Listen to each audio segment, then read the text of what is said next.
حضرت حمزہ رضی اللہ تعالی عنہ کا واقعہ۔ ابو عمارہ حضرت حمزہ رضی اللہ تعالی عنہ کی کنیت تھی۔ حضرت حمزہ رضی اللہ تعالی عنہ نے اپنا نام پکارا جاتا سنا تو گھوڑے کی لگام کھینچی۔ سفید عربی گھوڑے نے اپنی پچھلی دونوں ٹانگیں روک کے اگلے دونوں سم اٹھا کر سنخلاق پتھروں پر اچھل کے مارے۔ کچھ چنگاریاں اٹھی اور حضرت حمزہ نے گردن موڑ کے پکارنے والے کی آواز کی طرف دیکھا۔ آواز دینے والے عبداللہ بن ابن جدعان کی کنیز تھی، جو خود لپک کر حمزہ کی طرف آئی۔ حضرت حمزہ رضی اللہ تعالی عنہ ابھی تک اپنے شکار میں لائے ہوئے ہرن اور پرندے کے زعم میں مور کے پنکھ پگڑی میں لگائے سر اٹھا کر گھوڑے کی پشت پہ شہزادوں جیسے تفاخر سے بیٹھا تھا بھی وہ قریش کا سب سے مضبوط، جرری اور بہادر آدمی۔ 45-46 سال کی عمر میں بھی وہ اتنے مضبوط جسم کا مالک تھا کہ قریش کا کوئی جرری سے جرری شخص بھی اس سے ٹکرانے کا سوچ نہ سکتا تھا۔ پھر بنو ہاشم جیسے معزز ترین خاندان کا سپوت اپنے قبیلے کے علاوہ بھی دوسرے قبائل میں اپنی شجاعت، دلیری، دلبری اور صاف گوئی کی وجہ سے ممتاز مقام رکھتا تھا۔ حضرت حمزہ رضی اللہ تعالی عنہ نے گھوڑے پر بیٹھے بیٹھے گھوڑے کی مہار پکارنے والی عورت کی طرف موڑی۔ گھوڑا ہنہنا کے بڑے اتھرے انداز میں اس طرف مڑا جدھر اسے موڑا گیا تھا۔ پکارنے والی عورت اپنے اونچے مکان کی برونی سیڑھیاں اتر کے بھاگی حمزہ کے پاس آئی اور حمزہ کے گھوڑے کی چرمی براؤں کاٹھی کا ایک کونا پکڑ کے بولی، کچھ پتا ہے تمہیں ابو عمارہ؟ کیا تم بنو ہاشم کے رستم ہو؟ پورے قریش میں کوئی تمہاری ٹکر کا جوان نہیں۔ اور کیا وہ ابو الحکم ابو جہل تمہارے خاندان کو کیسی کیسی گالی دے گیا؟ کب؟ کیوں؟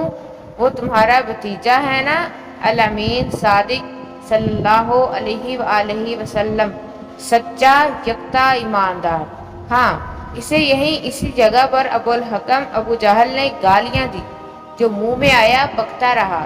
تمہارے بھتیجے نے اف تک نہ کی، کوئی جواب نہ دیا، سب مغازلات سن کے بھی صبر کرتا رہا۔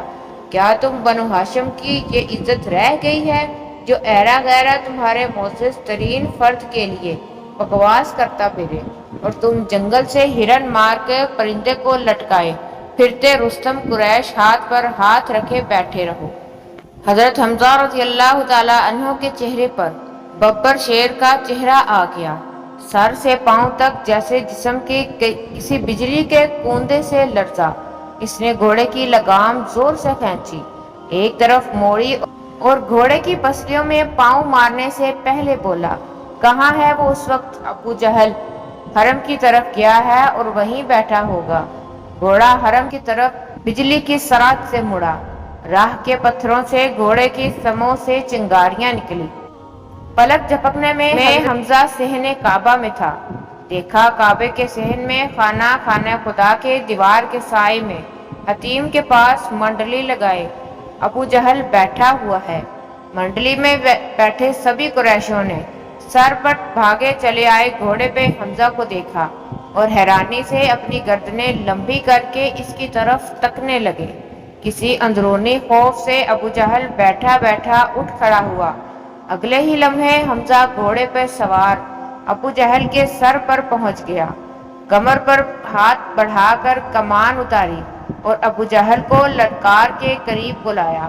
ابو جہل ڈگمگاتے قدموں سے ہونک چہرہ لیے حمزہ کی طرف آیا تو حمزہ نے دائیں ہاتھ میں پکڑی کمان پورے زور سے گھما کر ابو جہل کے سر پر ماری۔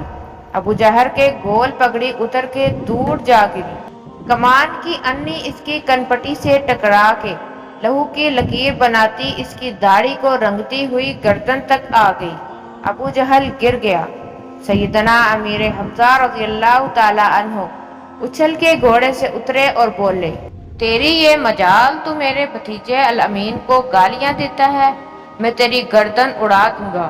سیدنا حضرت حمزہ رضی اللہ تعالی عنہ نے کمان کندھے پر ڈالی اور سینے پر حمائل نیام میں سے تلوار کے دستے پر ہاتھ رکھ دیا۔ ابو جہل کے قبیلے مخزم کے پاس بیٹھے کھڑے کچھ لوگ سیدنا حمزہ کی طرف بڑھے تو سیدنا نے نیام سے تلوار نکال لی۔ سب اپنی اپنی جگہ پر رک گئے۔ ان کے قدموں میں گرا بکھری پگڑی اور خون میں لت پت داڑھی والا ابو جہل لیٹتے لیٹتے ہاتھ ہلا کے بولا، ابو امارہ سچا ہے، غلطی میری ہے، آج میں نے کچھ زیادہ ہی اوٹ پٹانگ باتیں کہہ دی تھی۔ سیدنا حمزہ نے تلوار ہاتھ میں لے کر ابو جہل کے سامنے اس طرح دائیں سے بائیں اور بائیں سے دائیں ہوا کی کاٹ کی لہرائی جیسے اس کی گردن کاٹ رہا ہو، اور پھر تلوار کی ارنی اور اپنی آنکھوں کی پتلیاں ابو جہل کی دونوں تھرتھراتی سہمی آنکھوں کے عین درمیان میں نشانہ لے کر روکی اور کہا، آئندہ احتیاط کرنا، یہ تمہاری آخری غلطی ہے۔ اب وہ صرف میرا بھتیجا ہی نہیں، میرا آقا صلی اللہ علیہ وآلہ وسلم بھی ہے۔ ان پہ آسمان سے اترے پیغام کو آج سے میں بھی ماننے والا ہوں، سمجھ گئے؟ ابو جہل تھرتھراتی سہمی آنکھوں میں اب اس کے ماتھے سے بہتے خون کی بوندوں کے ساتھ ساتھ جیسے اس کے ناپاک حسد سے بھرے خوابوں کا بھی خون ہو گیا تھا۔ وہ جو تھوڑی دیر پہلے گری ہوئی پگڑی کو سنبھالتا ہوا اٹھنے کی کوشش میں لگا تھا، تھپ سے پھٹی ہوئی بوری کی طرح گر گیا۔ اسی دن صفا کے پاس ارقم بن ابی ارقم رضی اللہ تعالی عنہ کے گھر جا کے سیدنا امیر حمزہ رضی اللہ تعالی عنہ نے آقا صلی اللہ علیہ وآلہ وسلم کے ہاتھوں کو بآواز بلند پڑھا، لا الہ الا اللہ محمد رسول اللہ۔